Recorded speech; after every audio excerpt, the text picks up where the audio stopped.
Yeah, baby, you know what time it is. Now let's get it started. Are you kidding me? Unreal! While our HBCUs are mostly known for academic rigor, community, they also know how to turn up. Does he have it? Yes, he does!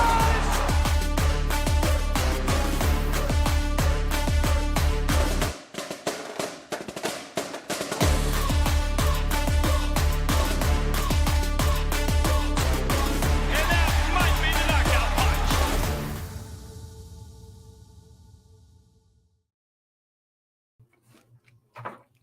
Alrighty, y'all. Greetings and salutations. Hopefully, you can hear me well. As you can see, I am not in my normal safe studio place, if you want to call it that.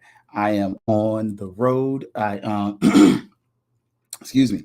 I was at the game, and the reason for the laugh is because, my God, what an unmitigated disaster that was, as far as a fan and whatnot. It just wasn't. It wasn't it. If there's a nice way of saying that, it just, Coach Simmons calls that his worst coach game in his time as the coach here at Florida University, and I don't disagree. I don't disagree at all. I definitely found myself asking questions. Uh, Number one was, why did we run the ball more? But I mean, I was cool with that. We were averaging, Terrell Jennings averaging 4 yards a carry for a lot of the game, and supposedly we were told that they're going to be checking on film and whatnot, and hopefully we'll be able to see that a little bit. But quick recap for the week. Man, you're a FAMU fan. It was tough. We, volleyball, we didn't win a game during the volleyball tournament. Did not win a single match. Haven't won a game this season. And then Orange Blossom Classic. Weather was hot. And that was while we were told that the band left. They were supposedly not allowed to go back into the stands. They were sitting in the sun the entire time. And for anyone who watched last year, you may ask the question, well, Jackson State sat in the sun the whole time last year. They did, but it also rained. And it wasn't that hot. I believe the game temperature at the beginning of the game was over 90 degrees. It was 93 degrees. And in Florida heat, and they're sitting in direct sun the entire time. They were overwhelmed. And supposedly there were some medical issues that were had by some of our students because of such. But otherwise, it was beautiful as far as visually. Visually, it was beautiful. The weather looked nice. But the biggest problem for me in particular, and y'all forgive me, again, this ain't my normal setup, so I kind of got to make it work. But I want to make sure I do what I'm supposed to do. But it was hot. And just walking to the stadium, it was something else. It was, I mean, it was hot. It wasn't comfortable. But the teams looked really well coming out. And from the go, Jackson State was on it. They were very aggressive. And the passing game that they utilized, I mean, you can't say too much about Shador. I know personally, I stated pre-snap that kid's a killer. Like, that dude, he knows ball, and he knows how to move defenses and whatnot, how to move his players to take advantage of defenses. And we saw that. One of the biggest things that I took away from the game in particular is we played a lot of off coverage against them, to the point that at times it was a bit frustrating. Seemed like, hey, let's challenge those receivers to beat us deep, because they were beating us in the zone anyway. And I mean, I know for me, the player that stuck out the most was definitely Cyrus Fagan. He, again, last week, bunch of tackles, stood out. This week, good amount of tackles, stood out. We saw Isaiah Land. He did have a sack, had a quarterback hurry late in the second quarter, and it made a difference. It was part of the reason that Jackson State went 3-and-out on that particular series. But for the most part, we didn't hear from him a lot. But it kind of was what it was. But the game was not competitive at all. We get a late field goal before halftime, and that's our only time we scored the entire time. It wasn't it. The halftime show, if you watched it, it was halftime. It wasn't spectacular in any way, shape, or form. But you can understand, especially 'cause, again, the band players are sitting directly in the heat. They're wearing the full band gear the entire time. It wore on them, and it just wasn't a great day for FAMU athletics in general. Just best thing that was there was Isaiah Zaylan had some good plays. Fagan had some good plays, and Marquise Bell was at the game. I remember when I was coming in, I was like, "Yo, there's Marquise Bell," and chatted with him a bit, but not a lot. Didn't overly talk to him too much because I really didn't want to ruin his time there. Like he was coming there to enjoy himself, and out of respect for him, I was like, I'm not gonna try to be a fan. I'm gonna be professional. Because somebody was like, "Hey, Isaiah Land's there." Like, man, you should get a picture. Like, nah, that's not what we're here for. Um, he's here to enjoy it. So yeah, it was a poor showing from the offense. We were told that post game we're looking for more intense coaching because there was no rhythm. First down, a lot of times we were throwing the ball. When we did run the ball for a while, we were able to get some pretty positive yards. But overall, it wasn't a good look, and we couldn't beat man coverage, which was something I stated was a question and a concern coming into the game. UNC played a lot off coverage when we played the University of North Carolina. Musa ate it up. Now Jackson State played press coverage, which we all know that's something Dion is going to do. He's going to pressure his corners to play that kind of coverage, and they didn't. And it was a problem. We couldn't get off of it, as Coach mentioned. We really couldn't get open. Sometimes I felt like the routes and the route combinations took too long. I don't think we completed a pass to a tight end until the second half of the game. I definitely felt like we underutilized the tight end position. But again, that's my opinion. That's not it's not a critique that is damning, but it is what I noticed. In post game, it was said that some adjustments will be made. 24-hour rule is in place, so we get 24 hours to kind of soak over this game and then come back. But you could definitely see X-Man and Fagan were both kind of like, nah. We got that quintessential quote from Tim Tebow, like, hell, this is the worst game that you're going to see from us, and we're not going to play like this again. So, yeah, man, it was just, man, hate to have it on a down note. But we're going to take a quick break, and then we're going to come back, talk about the defense, special teams, on a day that's just hot garbage. Yeah, baby, you know what time it is. Now let's get it started. Are you kidding me? Unreal. While our HBCUs are mostly known for academic rigor, community, they also know how to turn up. Does he have it? Yes, he does!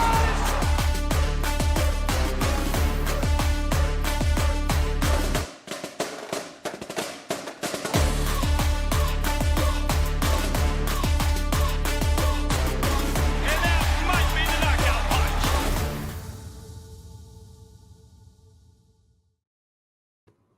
All right, we're back, y'all. And as you can see, we're kind of on location, kind of not.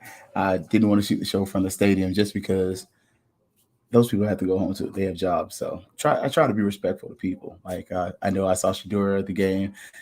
Post game, I was like, "Yo, can I get a picture?" He kind of was like, "Nah." I was like, "Okay, cool. I won't take a picture of you." Like, but I try not to.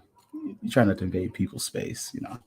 But that being stated, we are here down in South Florida at the hotel that I'm staying at. I've seen a couple of the Fangs Up watchers here, even at the hotel. So thank y'all. They definitely stop you. Hey, I watch you on Twitter. I appreciate it. Tell a friend. But the defense, very vanilla. Um, Not a lot of blitz combinations or anything like that. We definitely just kind of played a zone defense for a lot of the game, and Shadur ate it up. Kid just he wreaked havoc on us, and it was just one of the things Coach Simmons mentioned was a need for better eye discipline, which I can't disagree with him very much on that. But I also felt like we overused the zone defense. Like the zone defense wasn't working by the second drive. Jackson State gets that second touchdown, and it's like, why are we still running zone? And it was very obvious. I mean, it was obvious to the point to where Shador is just checking out of it. And then once he breaks coverage, he scrambles. And it was just a multitude of things that added up to really lead to our demise as a team. I felt like we overutilized that vanilla zone defense opposed to trying to be a little more aggressive, maybe run a little more man to man, press them the way they're pressing us, because make the receivers prove that they can get off the ball. We supposedly have a very deep secondary. I mean, you tell me. It was a good showing. But we were told some adjustments will be made. They need to be made because that wasn't it. It was a poor showing. We, again, outside of a few sacks, mostly by Isaiah Land, we're not there. We did miss quite a bit of tackles. I felt like we tackled better in the UNC game than we did in this game. That's just my 2 cents. It just was not it. It just I'm trying to find a better way of saying it, but it was a disappointing showing. Special teams, that was atrocious. That was, I mean, and those are coach's words. I put terrible. And I remember, and shout out to the guys from OG Strikes Zone. I got to meet the whole cast today. I had met,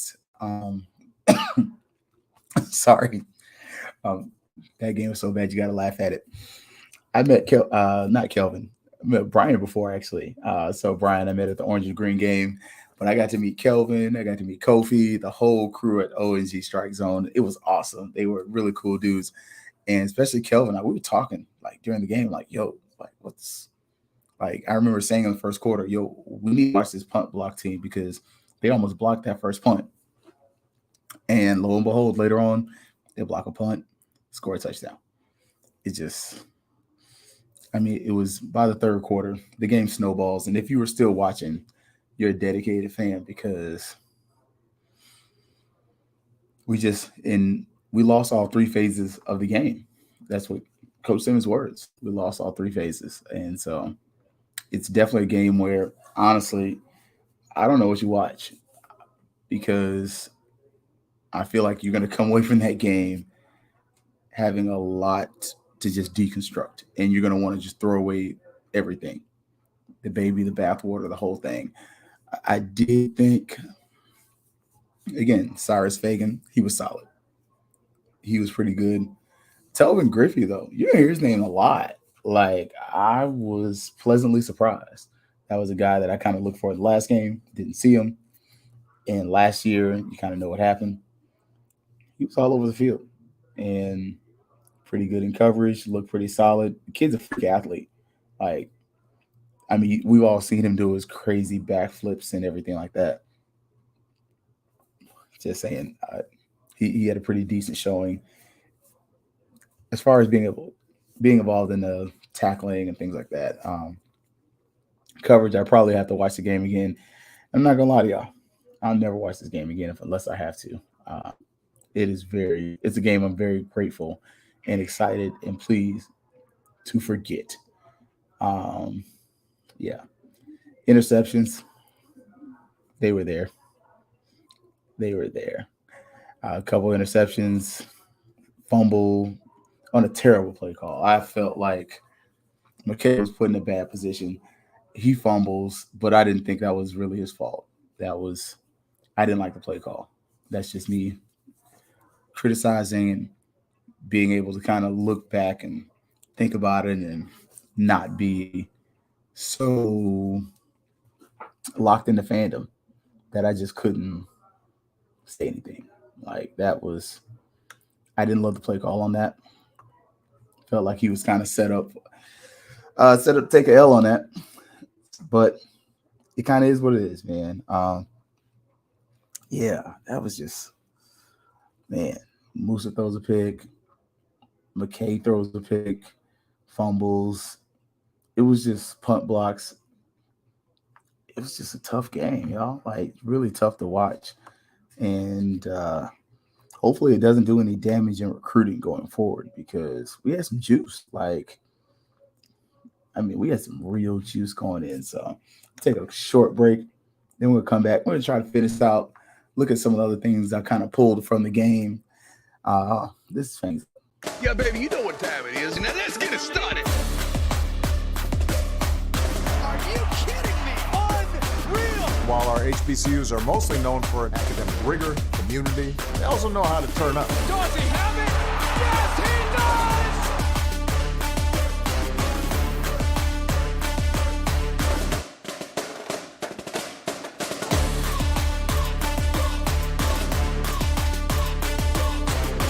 And that might be the knockout punch.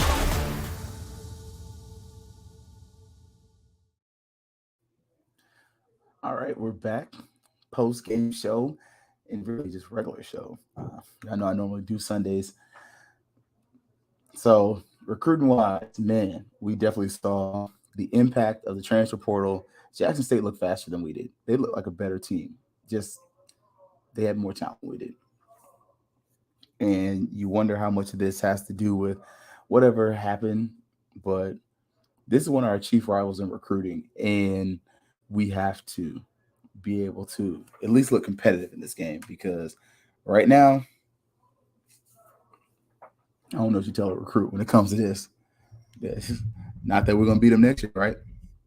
Yeah, but yeah, that was conference play, first conference game in division game. So you're really right back where you were last year as far as needing this team to lose a game. And we'll talk about that later. I'm not gonna say what somebody else said because I don't want to steal their line, and they got a good point. But yeah, we needed this one. Positive takeaways. They're going to reevaluate what did not work. But for me, the biggest positive takeaway was just the opportunity to play in an NFL stadium, I guess. Again, Fagan, and I pointed this out during the interviews, post games with the conversations with the coaches. It's like I tried to find something positive, and all I had was Cyrus Fagan. I didn't get to talk about Telvin, and even coaches like, man, you get your butt kicked like this. There's not a lot positive to say. So, but yeah, for Jackson State, their thing was to dominate, and they did. And Shador, look what FAMU gave him, and OBC is gone and gone. And the one thing we were promised did not come to fruition: an athletic director, and that's on Larry. As we give you when it's good, I gotta give it to you when it's bad. And yeah, man, that's just that ain't it, man. By now we're supposed to have athletic director. Supposedly one of the top candidates is taking the name out of the hat, and OBC goes and passes. No AD. If you listen to the interview that Dr. Robinson, I don't want to get in the habit of calling him Larry. I feel like that's kind of disrespectful. But Dr. Robinson did, where he was talking to the Board of Trustees members. If you heard what I heard the word October. Like, we might not have an athletic director till October. That's asinine. That's ridiculous. We've had schools in our conference hire and fire athletic directors in the time that we've taken to do this process. That's reprehensible.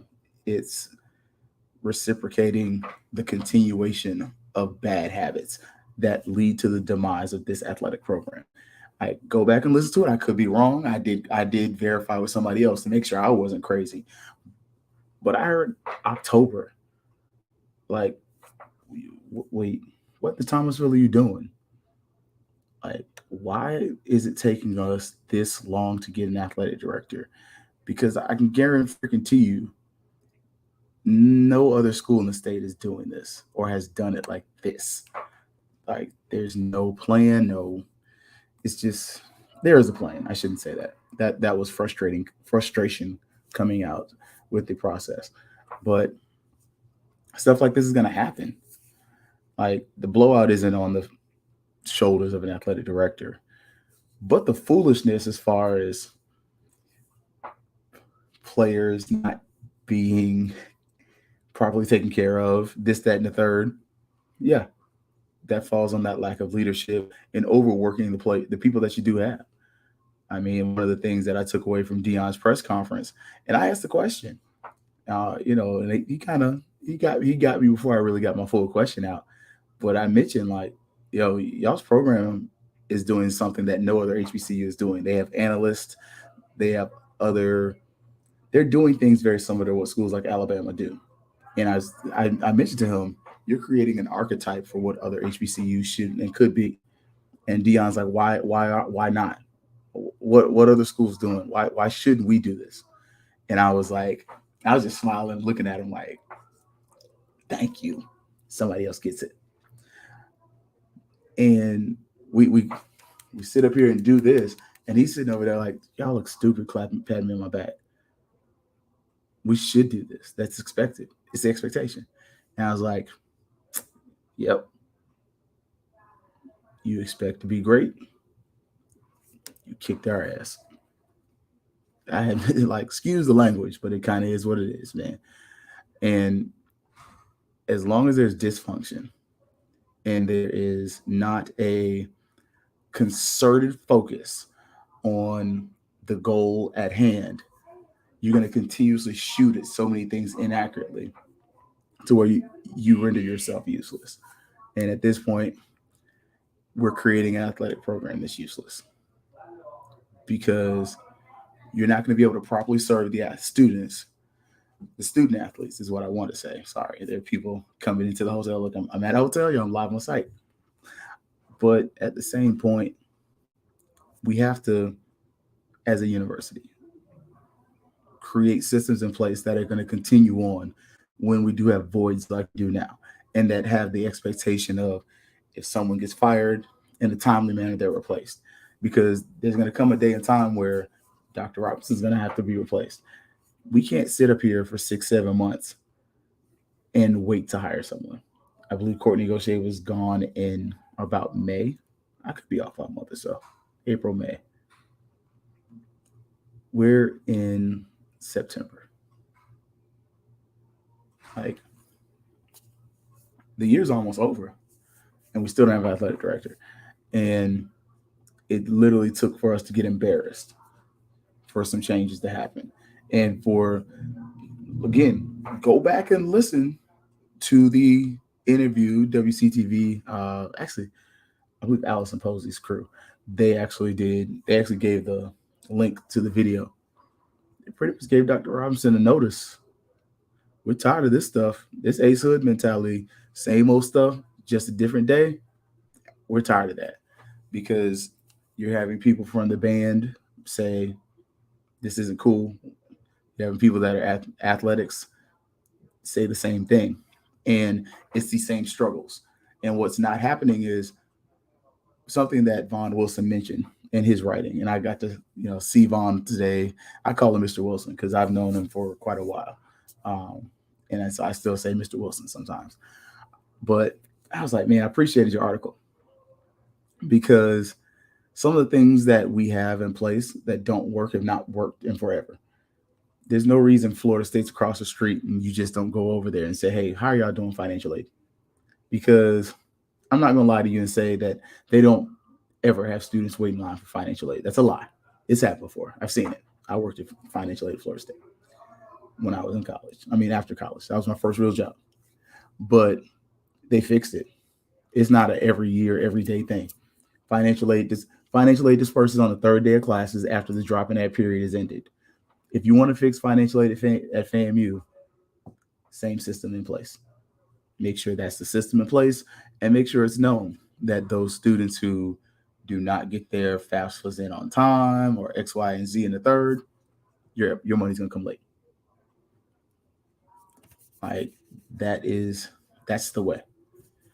And I do understand that we have some different circumstances just because of the economic situations of our students and the larger percentage of students that are on financial aid.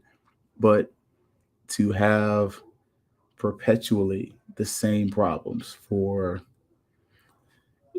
I'd be nice to say 30, but it's like we're having 60, 70-year problems. Like it's it's our grandparents for some of us that went to FAMU that are like, oh yeah, financial aid was a problem back then. My mom's 70. My mom's almost 70 years old. Yeah, financial aid was a problem when she was at FAMU. 37. I didn't have to deal with financial aid when I went to college. I ain't gonna lie to you. When I went to FAMU, I didn't get financial aid. Paid out of pocket. I went in that line one time. No. So I didn't have to fight the struggle, but I did wait in that line one time and found I was in the wrong place. But why is it that my mom's generation fought financial aid and now this generation fights the same fight? Like certain problems should not persist. They should not be, it shouldn't be a university curse. So again, bring this back to athletics and getting off that soapbox. We have to solidify what we're going to do within the next 2 weeks. We were promised an athletic director today. I was excited to hopefully be able to come on and be like, yo, we got an athletic director. All this is going on around us. The fire is going on. There's a whole bunch of feces going on. But we finally have some direction, and we don't. And tomorrow's a holiday, so I don't expect y'all to work. Get some time with your family, because I'm definitely gonna get some with mine. But today's football game, kind of a microcosm of what's been going on at FAMU, along with the volleyball getting swept for the weekend. Football gets blown out, and it wasn't close. And all that talk of what happened against UNC, it's all for naught, because I'll be honest, I said it then in a space, I don't think UNC is that good. What was it? I almost said Boone. Appalachian State's in Boone, North Carolina.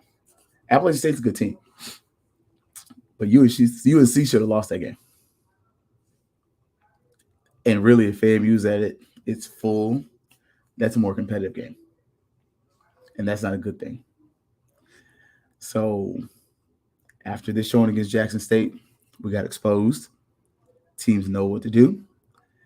I'm not going to steal somebody else's talking line, but the film says what we are right now. And that film looks a lot like the film from last year. One particular game, I'm not going to look at my take, but kind of is what it is. But so I didn't even check the final score. I just, third quarter, y'all, I stayed, but I was not checking for nothing. Just where the front door was, where the press conferences were. Ask Prime a question, ask Coach Simmons a question, get out of there. Like, get on the field, try to get a little bit of content, check in on my former student, Devin Hayes. Proud of you, man. Congratulations, gentleman and scholar. But otherwise, let's forget this game happened. Move on to the rest of the season, learn from it. We got Appalachian, Albany State. Albany State's no slouches. Albany State had one loss last season. I told y'all this game was going to be closer than experts think. And I think it's going to continue to be that. So, yeah, not the game that you really, not the team that you want to be playing after you just got your butt handed to you. And yeah, I said but. I didn't curse mama. My mom does watch the show. But that's going to be a tougher game. That's going to be a game that's going to be tougher than the experts think. And if we get more of the stuff we got from this game, yeah, yeah. So, not completely surprised with the loss. I am surprised with how badly we got beat. So I will say that I'm not surprised to say we lost this game. I am surprised that we got Molly Woppin. That was a vague disappointment, or not vague. Vague's the wrong word. It was a disappointment, and it was just an overall, to me, misappropriation of resources in a lot of ways, as far as student athlete and talent wise. But it was also just a bad showing on the field. And your film says you are what you are, but I also feel like our guys missed some opportunities. We dropped a lot of passes. Just to kind of like go back over some of my show notes from my notes that I did at the game while watching the game. And a quick recap. So again, FAMU loses. We lost soccer. I mean, not soccer. We don't have soccer. We lost volleyball.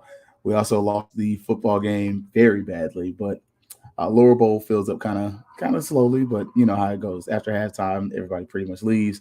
Terrell Jennings was doing great. He was averaging 4 yards a carry up until halftime. Shador showed mobility. That was a killer in the game. Shador looked very confident in the pocket. I can definitely see where people are saying projecting him as an NFL quarterback.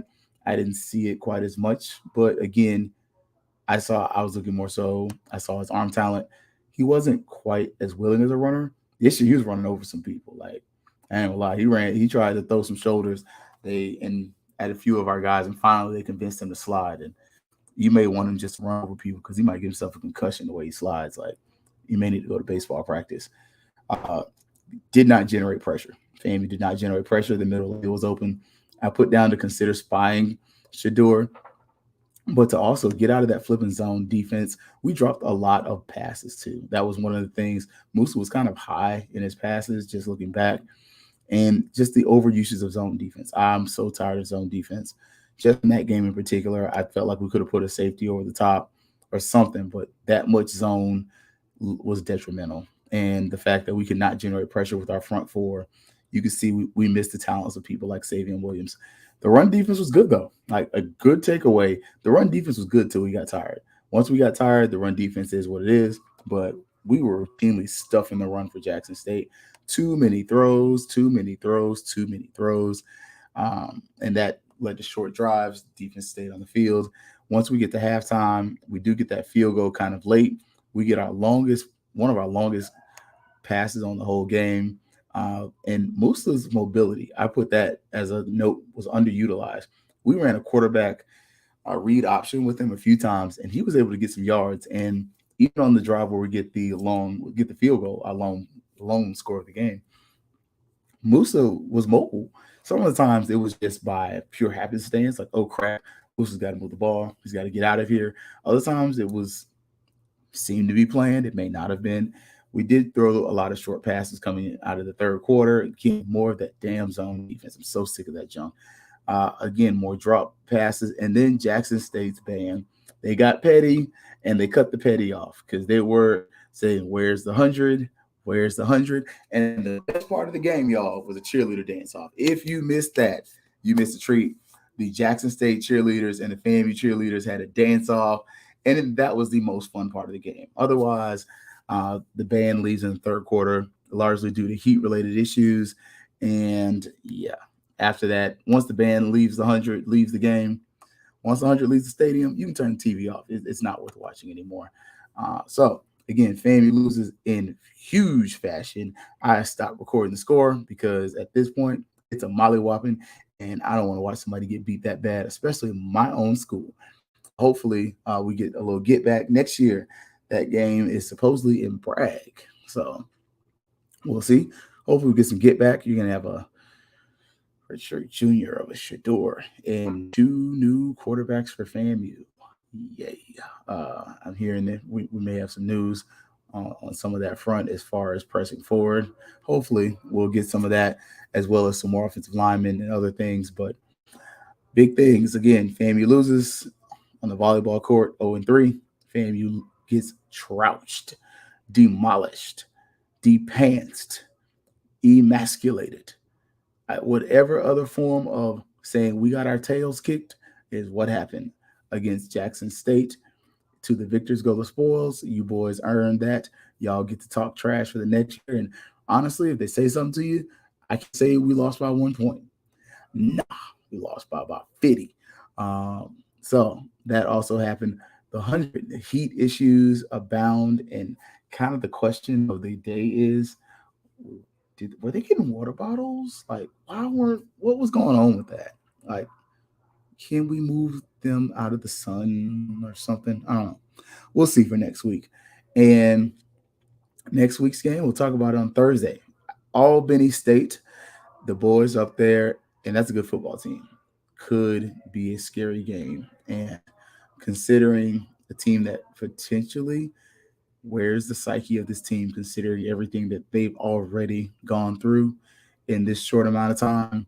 Could be a game to watch, could be a game of interest, and hopefully it's a game where FAMU puts some foot in somebody's butt and gets a nice one. But at this point, I don't know, a little disheartened, but not deterred. I'm always going to love my Rattlers, love my university, and it's always going to be fangs up, y'all. Thank you to HBCU Digital Network, as well as FQ FAMU, and always the Fangs Up Twitter page, man. Come on. Y'all know we do a little something, but definitely the biggest shout out goes to HBCU Digital Network. Thank y'all for showing up late because I had to keep moving time back as my time for leaving the stadium kind of kept getting moved back. So, as always, Fangs Up. See y'all on Thursday, 8 o'clock. Yeah, baby, you know what time it is. Now let's get it started. Are you kidding me? Unreal. While our HBCUs are mostly known for academic rigor, community, they also know how to turn up. Dorsey, how